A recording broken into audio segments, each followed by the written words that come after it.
जय हिंद। मेरा नाम सुष्मिता ओझा है। क्रैक पीसेस में मैं आपका स्वागत करती हूँ। आज हम लोग अशोक के उत्तराधिकारी को देखेंगे, यानी कि मौर्य वंश में आगे कौन कौन से राजा हुए। उसके बाद हम लोग मौर्य वंश की कला वस्तु देखेंगे और उसके बाद अगर समय बचता है तो हम लोग प्रशासन भी देख लेंगे, ठीक है। लेकिन उससे पहले कुछ लोगों ने मुझे मैसेज किया था और उन लोगों को मतलब अभिलेख में थोड़ा सा प्रॉब्लम हो रहा था कि मतलब क्लियर नहीं हुआ था, तो मैं फिर से अभिलेख का वीडियो बनाऊंगी और ज़्यादा डिस्क्राइब के साथ उसको फिर से कल आप लोग को अपलोड कर दूंगी, ठीक है। अमित कुमार जी, राहुल प्रजापति और रुचि दुबे ने मुझे मतलब अलग अलग क्वेश्चन पूछा था, एक ही क्वेश्चन नहीं था, लेकिन उन लोगों से बात करके इतना पता चला कि मतलब उन लोगों को अभिलेख में प्रॉब्लम हो रही है, ठीक है। तो आप लोग का हक बनता है मुझसे सवाल करना। मैं हमेशा बोलती हूँ कि आप लोगों को कोई भी प्रॉब्लम हो तो प्लीज़ मुझसे क्वेश्चन पूछिए, क्योंकि इससे मुझे भी सीखने को मिलता है और मैं उसे अच्छा करके आप लोगों को भी पढ़ा सकती हूँ, ठीक है। आज तो हम लोग उत्तराधिकारी देख लेते हैं, जो जो इम्पोर्टेंट टॉपिक आज हम लोग सोचे हैं, और कल आप लोग को पक्का कल मिल जाएगा अभिलेख अशोक के जितने भी थे, वो भी ज़्यादा डिस्क्रिप्शन के साथ, ठीक है। तो चलिए स्टार्ट कर। अशोक के उत्तराधिकारी। अशोक के पश्चात उसके 4 पुत्र यानी कि तीवर, महेंद्र, कुणाल और जालों में से कुणाल गद्दी पर बैठा, ठीक है। कुणाल धर्म विवर्धन सुयस के नाम से भी प्रसिद्ध हुआ। यह अपनी मां तिस्यर के द्वारा अंधा करवा दिया गया, इसलिए शासन का वास्तविक कार्य संपत्ति देखता था। यानी कि कुणाल की जो माँ थी वो तिस्यर, उन्होंने कुणाल को अंधा कर दिया और जो शासन का जो वास्तविक कार्य जो है वो संप्रति देखने लगा, ठीक है। यानी कि नाम का राजा कौन था, तो कुणाल था। इसी समय जालों के नेतृत्व में कश्मीर स्वतंत्र हुआ, ठीक है। कुणाल के समय में ही सातवाहन वंश के सिमुक ने महाराष्ट्र के क्षेत्र में सातवाहन वंश की नींव डाली, ठीक है। सिमुक ने इसी के समय में सातवाहन वंश की नींव डाली थी। कहाँ पे, तो महाराष्ट्र में। कुणाल के बाद दशरथ शासक बना। तिब्बती इतिहासकार तारानाथ ने इसे विगता शोक कहा है। दशरथ ने आजीवक संप्रदाय को गुफाएं दान में दी थी, ठीक है। अशोक ने भी गुफाएं दान में दी थी और दशरथ ने भी गुफाएं दान में दी थी। दशरथ के काल में ही कलिंग चेदी वंश के नेतृत्व में स्वतंत्र हो गया, यानी कि कलिंग फिर से स्वतंत्र हो गया था। किसके काल में, तो दशरथ के काल में, ठीक है। दशरथ के समय साम्राज्य को 2 भागों में बांटा गया था, पश्चिमी भाग और पूर्वी भाग। पश्चिमी भाग की राजधानी उज्जैन हो गई थी और पूर्वी भाग की राजधानी पाटलिपुत्र थी, ठीक है। इसके पश्चात संप्रति शासक बना। यह जैन धर्म को मानता था।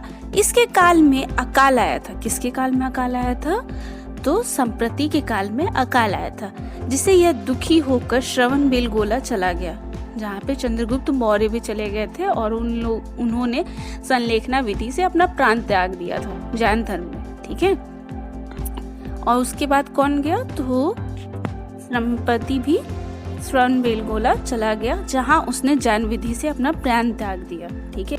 इसके पश्चात शिलासुक शासक बना। शिलासुक के समय साम्राज्य में अव्यवस्था फैल गई, ठीक है। शिलासुक के समय में समाज में अव्यवस्था फैल गई थी। शिलासुक की जनता द्वारा हत्या करवा दी। इस राजा की हत्या इसके जनता ने ही कर दी थी, ठीक है। इसके पश्चात देववामन शासक बना।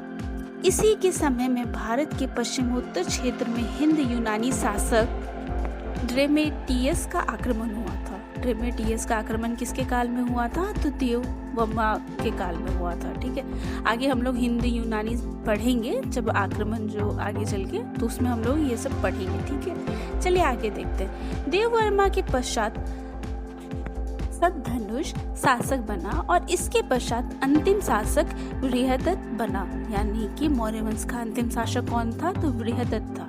यह मौर्य वंश का अंतिम शासक था। इसकी हत्या सेनापति पुष्यमित्र शुंग द्वारा करवा दी गई। इस तरह मगध में मौर्य वंश का शासन खत्म हो गया। मगध में शुंग वंश की स्थापना पुष्यमित्र शुंग के द्वारा हुई थी, ठीक है। अशोक के पुत्र दशरथ ने भी देव नाम प्रियदर्शनी की उपाधि ली थी। मैंने आपको बताया था कि देव नाम प्रियदर्शनी जो था वो एक उपाधि था जो बौद्ध धर्म को जो फॉलो करते थे राजा वो अपने लेते थे। श्रीलंका के राजा को भी, शासक को भी देव नाम प्रियदर्शनी की उपाधि मिली थी, अशोक को भी मिली है, और उसके बाद दशरथ ने भी इस उपाधि को ग्रहण किया था, यानी कि धारण किया था, देव नाम प्रियदर्शनी। अशोक की रानी कारुवाकी ने एक अभिलेख जारी किया था। मैंने आपको बताया था कि रानी का जो अभिलेख है वो मतलब हम लोग नेक्स्ट क्लास में जब देखेंगे, जितने भी आप लोगों के क्वेश्चन है वो हम नेक्स्ट क्लास में पूरे डाउट क्लियर कर देंगे अभिलेख से रिलेटेड, ठीक है, तो टेंशन मत लीजिए। कारुवाकी याद रखिएगा, कारुवाकी जो है वो अशोक की सबसे प्रिय पत्नी थी और इन्होंने एक अभिलेख जारी किया था जिसे रानी का अभिलेख भी कहते हैं, ठीक है। नेक्स्ट क्लास में हम लोग देख लेंगे, ठीक है। अशोक ने धर्म के प्रचार प्रसार के लिए भ्रमण की प्रणाली अपनाई थी, ठीक है, जिसके तहत मुख्य अधिकारियों को 5 वर्ष में स्थानांतरण किया जाता था, यानी कि 5-5 साल में उन लोगों को बदला जाता था, जबकि तक्षशिला और उज्जैन में 3 वर्षों में ही अधिकारी का स्थानांतरण होता था। अशोक का जितना भी साम्राज्य था हर जगह 5 वर्ष में बदला जाता था, लेकिन तक्षशिला और उज्जैन में 3 वर्षों में ही बदला जाता था, ठीक है। अब हम लोग आगे बढ़ते हुए मौर्य काल में सामाजिक जीवन दिखेंगे, ठीक है। तो चलिए देखते हैं। अशोक ने बौद्ध धर्म को अपना तो लिया था, किंतु उसने दूसरे धर्मों का भी आदर किया था, ठीक है। हिंदू धर्म त्यागने के बाद भी अशोक ने अपना नाम में देव नाम प्रियदर्शनी जोड़ा था, जो कि संस्कृत भाषा का शब्द है, ठीक है। अशोक ने 11वें शिलालेख में आदेश दिया है कि ब्राह्मणों को कोई ना सताए। मैंने नेक्स्ट वीडियो में मैं आपको बताऊंगी शिलालेख के बारे में डिटेल में अच्छे से, आप टेंशन मत लो। लेकिन याद रखिएगा कि जो 11वां शिलालेख है उसमें अशोक ने आदेश दिया था कि ब्राह्मण जो होते हैं, जो उस वक्त गुरु होते थे, क्योंकि ब्राह्मण ही सबको शिक्षा देते थे, तो ब्राह्मणों को नहीं सताएं, ठीक है। अशोक ने आजीवक संप्रदाय के भक्तों को गया में 4 गुफाएं दान दी थी बराबर की पहाड़ियों पे, ठीक है। मैं आपको ये बहुत बार बता चुकी हूँ, नाम भी बताया है। अब हम लोग आगे देखते हैं। अशोक ने पशु बलि पर पूर्णतः प्रतिबंध लगा दिया था, यज्ञ तथा कर्मकांड पर रोक लगा दिया था, जिस कारण ब्राह्मणों की आय में बहुत कमी आई थी। एक तरफ से उन्होंने ब्राह्मणों को आगे भी बढ़ाया था और एक तरफ से उन लोगों की जो आय थी उसमें थोड़ी कटौती भी की थी। एक्चुअली अशोक का जो आपका पूरा भी मतलब राज्य समय रहा है उसमें उन्होंने बैलेंस बनाने की बहुत कोशिश की है हर एक धर्म में। हाँ, ये चीज़ सही बात है कि उन्होंने बौद्ध धर्म को सबसे ज़्यादा महत्व दिया था, जो मतलब उस वक्त के बहुत लोगों को पसंद नहीं आया था। जैसे सुंग वंश ब्राह्मण था और आगे चल के सुंग वंश ने मौर्य वंश का खात्मा कर दिया था और सुंग वंश की स्थापना कर दी थी। और जो सुंग वंश के जो पहले राजा थे पुष्यमित्र सुंग, जो हम लोग आगे पढ़ेंगे, उन्होंने बहुत सा मतलब बौद्ध धर्म के वो कट्टर विरोधी थे। वो सब कुछ हम लोग नेक्स्ट मतलब जब सुंग वंश पढ़ेंगे तब पढ़ेंगे, ठीक है। अब हम लोग थोड़ा और कुछ देख लेते हैं अशोक के बारे में, जैसे कि हम लोग वास्तुकला देख लेते हैं, ठीक है। मतलब मौर्य काल में वास्तुकला कैसी थी वो चलिए स्टार्ट करते हैं। मौर्यकालीन कला या वास्तुकला जो भी आप कहिए, मौर्यकालीन कला में सबसे अच्छा उदाहरण एक कांस्य स्तंभ है, ठीक है। मौर्य काल में लकड़ियों के भवन हुआ करते थे, जो वर्तमान पाटलिपुत्र के कुम्हार में एक राजप्रसाद आपको राजमहल को कहा जाता था, ठीक है, के अवशेष प्राप्त हुए हैं। एरियन ने इस राजप्रसाद को, यानी कि जो पाटलिपुत्र में मिला है, उस राजप्रसाद को यानी कि राजमहल को सूसा और एक बतना, सूसा हो गया आपका मेसोपोटामिया और एक बतना हो गया मिस्र, ठीक है, कि राजप्रसाद यानी कि राजमहलों से सर्वश्रेष्ठ बताया है। कहाँ के राजमहलों से सर्वश्रेष्ठ बताया है? तो मेसोपोटामिया और मिस्र के महलों से सर्वश्रेष्ठ था पाटलिपुत्र का महल, ठीक है। अशोक के एकास्मा स्तंभ यानी कि एकास्म स्तंभ बालू का पत्थर से निर्मित थे, जो चुनार गुजरात से मंगवाए गए थे। चुनार जितने भी ज्यादातर स्तंभ है अशोक के, उनके जो पत्थर हैं वो कहाँ से मंगवाए गए थे? चुनार कहाँ से? तो गुजरात से, ठीक है, याद रखिएगा। अशोक के स्तंभों में सबसे महत्वपूर्ण स्तंभ था सारनाथ का स्तंभ।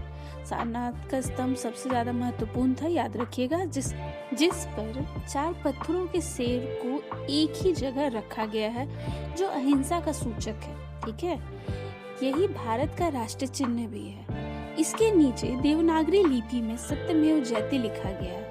और सत्यमेव जयते किससे लिया गया है मैंने आपको बताया था। सत्यमेव जयते मुंडकोपनिषद से लिया गया है, जब मैंने आपको उपनिषद पर पढ़ाया था तो। ठीक है, चलिए आगे देखते हैं। अशोक ने मध्य प्रदेश में सांची का स्तूप बनवाया था, जो सबसे बड़ा स्तूप माना जाता है। ठीक है, मौर्य काल में पत्थर की बनी सबसे महत्वपूर्ण कलाकृति जो थी वो पटना के दीदारगंज से मिली है। यह यक्ष यक्षिणी की मूर्ति थी। ठीक है, कहाँ से मिली है तो पटना के दीदारगंज से। किन की मूर्ति थी तो यक्ष यक्षिणी की। ठीक है, ये एक कलाकृति थी। अशोक के अभिलेख विभिन्न क्षेत्रों से मिले हैं, किंतु पाटलिपुत्र में एक भी अभिलेख नहीं मिला है। याद रखिएगा, अगर आपसे पूछा जाएगा कि कहाँ से अभिलेख नहीं प्राप्त हुए हैं तो वो राजा का घर था, यानी कि पाटलिपुत्र। राजा अभिलेख क्यों बनवाता था? ताकि जनता तक उसका संदेश जाए। पाटलिपुत्र में वो खुद रहते थे तो वहां से वो डायरेक्टली अपना मतलब संवाद कर सकते थे जनता से, लेकिन जो दूर के जो क्षेत्र हुआ करते थे वहां वो अभिलेख में मतलब उत्कीर्ण करवा करके अपने संदेश पहुंचाते थे। ठीक है, हिन सॉन्ग के अनुसार माना जाता है कि अशोक के 84,000 स्तूप बनवाए थे। मतलब अशोक ने 84,000 स्तूप बनवाए थे, जिसे पुष्यमित्र शुंग ने नष्ट करा दिया था। मैंने आपको बताया था ना कि पुष्यमित्र शुंग जो है वो बौद्ध धर्म का कट्टर मतलब विरोधी माना जाता है इतिहास में। हालांकि यह पूर्ण प्रमाणिक नहीं है। मतलब कुछ लोग बोलते हैं कहा जाता है कि पुष्यमित्र शुंग के ही समय सांची स्तूप में भी कुछ काम करवाए गए थे, या 2 स्तूप का निर्माण भी हुआ था पुष्यमित्र शुंग के काल में। इसीलिए यह मतलब पूर्णतः प्रमाणित नहीं है, लेकिन ज्यादातर इतिहासकार कहते हैं कि अशोक द्वारा जो 84,000 स्तूप जो बनवाए गए थे उनको मतलब पुष्यमित्र शुंग ने नष्ट करा दिया था। तक्षशिला शिक्षा का महान केंद्र था। वहाँ कौशल नरेश, प्रसेनजित और मौर्य शासक चंद्रगुप्त मौर्य के शिक्षा ग्रहण करने का प्रमाण प्राप्त होता है। मौर्य काल में छात्रों के 2 प्रकार हुआ करते थे, भागदायक फीस देकर पढ़ने वाले लोग और अंतवेशिक सेवा करके पढ़ने वाले लोग। मतलब जिनके पास पैसा नहीं हुआ करता था वो अंतवेशिक होते थे, जिनके पास पैसा हुआ करता था वो पैसा दे करके भागदायक उनको कहा जाता था। ठीक है, नेक्स्ट क्लास में हम लोग प्रशासन पढ़ेंगे, क्योंकि अब वीडियो बहुत ज़्यादा लंबा हो जाएगा, तो यहीं पे समाप्त करते हैं। अगर आपको कोई भी क्वेश्चन है तो आप बेझिझक मुझे प्रश्न कर सकते हैं। ठीक है, इससे मुझे भी सीखने को मिलता है और आप लोगों के साथ भी मैं इसे साझा कर सकती हूँ। आप लोगों ने सवाल पूछे, मुझे बहुत अच्छा लगा। ऐसे ही पूछते रहिए। Thank you. अगर आपको मेरा वीडियो अच्छा लगता है तो लाइक कीजिए, सब्सक्राइब कीजिए, मेरे चैनल को शेयर कीजिए और मुझे सपोर्ट कीजिए। Thank you.